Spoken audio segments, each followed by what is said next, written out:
Всем известно, что государство выступает за улучшение демографической ситуации. Для этого разрабатываются всякого рода программы, нацеленные на оказание помощи жителям страны.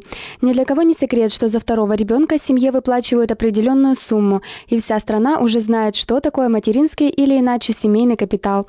Но на этом государство не останавливается и призывает к тому же и семьи. 1 января 2012 года в Свердловской области вступил в силу закон, который был принят 20 октября 2011 года о региональном материнском капитале. Данный закон предусматривает выдачу сертификата тем женщинам, которые родили или усыновили третьего и последующего ребенка, начиная с 1 января 2011 года. Данный закон установил размер областного материнского капитала в размере 100 тысяч рублей. Предусмотрена индексация размера областного материнского капитала. Она предусмотрена один раз в год, будет производиться ежегодно и будет исходить из прогнозного уровня инфляции, который устанавливает федеральный закон о федеральном бюджете на каждый год. У нас на сегодняшний день Министерством социальной защиты населения Свердловской области ведется разработка в развитии закона Свердловской области, соответствующая разработка нормативно-правовой базы.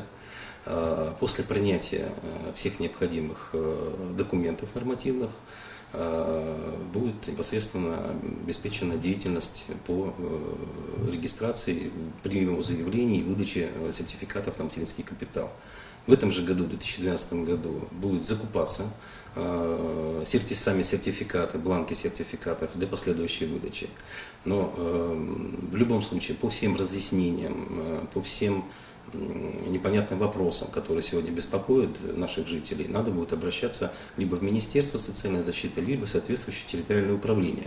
Но сразу хочу сказать, что непосредственно прием заявлений будет вестись начиная со второй половины года, потому что именно в первой половине года мы будем завершать работу над разработкой нормативно-правовой базы.